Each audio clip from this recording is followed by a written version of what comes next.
सबसे पहले तो मैं यही बोलूंगा कि कल बोल रहे थे कि भैया तो 3% बैठे हैं, 97% तो हमारे साथ हैं। तो मैं आप लोगों की जानकारी के लिए बता दूं, हमारे पास आप देख सकते हैं सारे हिंदुस्तान का जो आज जो रेसलिंग का जो हब है वो यहाँ बैठा है, जो रेसलिंग की करीम है वो यहाँ बैठी है, वो अपने फ्यूचर के लिए लड़ रही है यहाँ पे आगे। और जो बोल रहे थे कि कोई सामने आ जाए तो मैं फांसी पे लटक जाऊंगा, जो अध्यक्ष जी ने हमारे ने एक बयान दिया था, पहले तो 1-2 लड़कियां थी, अब हमारे साथ 5 से 6 लड़कियां हैं विद प्रूफ हैं। तो ऐसी चीज नहीं कि हम झूठ बोल रहे हैं या कोई ऐसा ही, अगर सुनवाई नहीं होगी तो हम पुलिस का सहारा भी लेंगे, केस का सहारा भी लेंगे, केस करके हम आगे बढ़ेंगे। हमारा मकसद यही है। अगर आप अपने बच्चों को पैसे का पाठ नहीं सिखाएंगे तो पैसा कमाने के बाद में हो सकता है वो आपको ही बेच दें। सावधान, फ्रीडम ऐप को डाउनलोड करें। बच्चों को पैसे का पाठ कैसे पढ़ाना, हमारी कुश्ती को दोबारा से जीवित करवाना। रेसलिंग फेडरेशन के अध्यक्ष जी को और उनके जितने भी जो ये करप्ट लोग बैठे हैं, हर स्टेट में उनके लोग बैठे हैं, हर जगह पे उनके लोग बैठे हैं। हमारी जान को भी खतरा है। हम कल रात को भी अगर हम गए हैं तो भी हमें डर है कि रात को कौन लोग हमारे साथ आएंगे, कौन हमारे साथ क्या करेगा। हमने पुलिस का प्रोटेक्शन भी नहीं लिया है। आप सोचिए, हमने पुलिस का प्रोटेक्शन नहीं लिया, इतने आत्म सम्मान के साथ हम चल रहे हैं क्योंकि हमें पता है हम सच बोल रहे हैं। आज अध्यक्ष जी के घर पे ताला लग गया है।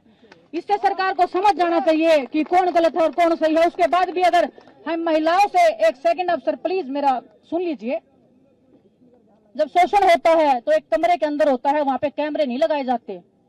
अगर कैमरे ही लगाए जाते तो ये लड़कियां कब का पहले बोल देती यार, और बाकी लोग थे जो वो कैमरे की रिकॉर्डिंग निकाल लाते। शोषण होता है वो बंद कमरे के अंदर होता है। तो वो लड़कियां सबूत हैं, वो लड़कियां शोषण का शिकार हुई हैं, वो हमारे सामने आ रही हैं, वो आप सबके सामने बैठी हैं आज। इनमें से ही वो लड़कियां हैं।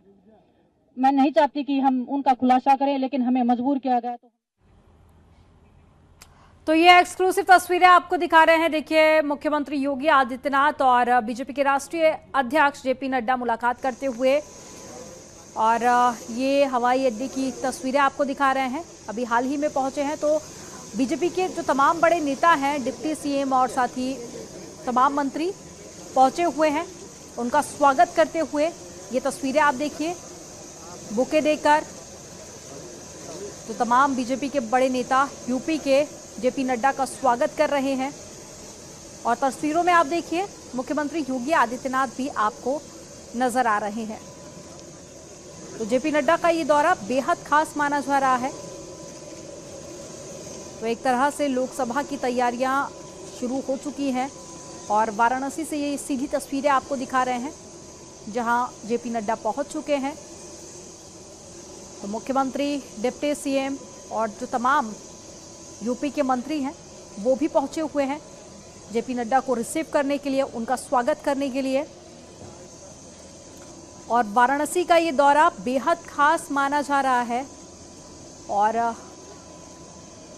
जेपी नड्डा का कार्यकाल एक्सटेंड किया गया, उसके बाद ये पहला दौरा है जिसमें कई ऐसे मुद्दे होंगे जिन पर बातचीत की जाएगी। और लोकसभा चुनाव को लेकर भी केंद्र सरकार ने तैयारियां अभी से शुरू कर दी हैं। तो तस्वीरें आप देखिए, सीधी तस्वीरें वाराणसी से, जहां एक एक कर तमाम बीजेपी नेताओं से मुलाकात करते हुए, और जो तमाम नेता पहुंचे हुए हैं वो ना सिर्फ उनका स्वागत कर रहे हैं बल्कि पैर छूकर जेपी नड्डा का आशीर्वाद भी लेते हुए नजर आ रहे हैं।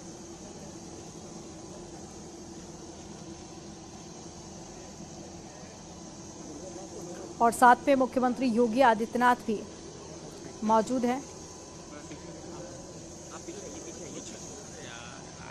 तो एक तरफ यूपी सरकार अध्यात्म की बात करें या विकास की बात करें, तमाम पहलुओं पर फोकस कर रही है और साथ ही हर क्षेत्र में विकास के लिए पूरी कोशिश की जा रही है। तो वहीं केंद्र सरकार भी लगातार राज्य सरकार के साथ में कदम से कदम मिलाकर चल रही है और साथ ही जो तैयारियां हैं वो भी शुरू हो चुकी हैं, क्योंकि दिल्ली का रास्ता यूपी से होकर गुजरता है। लोकसभा की 80 सीटें हैं और ऐसे में विशेष जो फोकस है वो देखा जा रहा है यूपी में।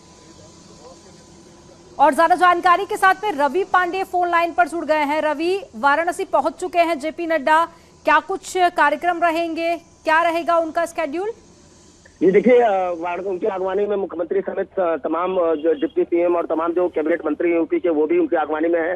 और जेपी नड्डा सीधे एयरपोर्ट से वो सबसे पहले नदेसर ताज होटल तक आएंगे और उसके बाद ये कहा जा रहा है कि काशी विश्वनाथ मंदिर भी जा सकते हैं। हालांकि काशी विश्वनाथ मंदिर जाने का उनका जो समय है वो कल सुबह का था, लेकिन अभी जो प्रोटोकॉल में बदलाव होने की सूचना आ रही है, ये कहा जा रहा है कि इसी वक्त रात में ही वो बाबा विश्वनाथ के दर्शन करेंगे और इसके बाद सीधे आज होटल में जाकर के रात्रि विश्राम करेंगे। फिलहाल उनके स्वागत को लेकर के जगह जगह अलग अलग जो बीजेपी कार्यकर्ताओं में उत्साह देखा जा रहा है। ढोल नगाड़ों के साथ उनके स्वागत की तैयारी कर रहे हैं। जिस जिस रास्ते से वो जाएंगे कार्यकर्ता ढोल और नगाड़ा बजा करके उनका स्वागत करेंगे, पुष्प वर्षा की जाएगी। तो तमाम जो उत्साह बीजेपी कार्यकर्ताओं में है वो नजर आ रहा है और ये उत्साह बीजेपी कार्यकर्ताओं में खासा जोश भी भर रहा है। और ये जोश 2024 के शंखनाद की एक पहली तस्वीर बनारस में आज से दिखनी शुरू हो गई है। और रवि, ये भी बताइए कि कितने दिवसीय ये कार्यक्रम रहने वाला है? इस दौरान क्या कुछ ऐसे भी कार्यक्रम होंगे जिनमें जनता को संबोधित करेंगे जेपी नड्डा, और क्या कुछ बैठक भी होने वाली है इस दौरान?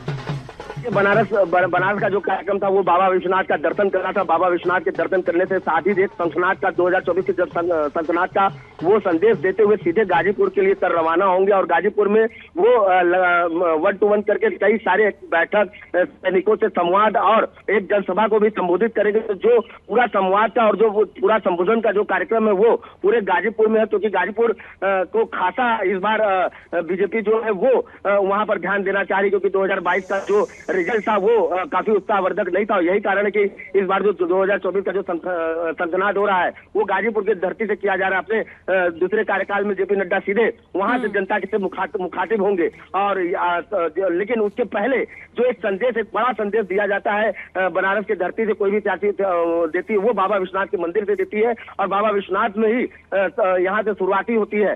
तो यही कारण है कि राष्ट्रीय अध्यक्ष सीधे यहाँ से काशी विश्वनाथ मंदिर जाएंगे, वहां दर्शन करेंगे।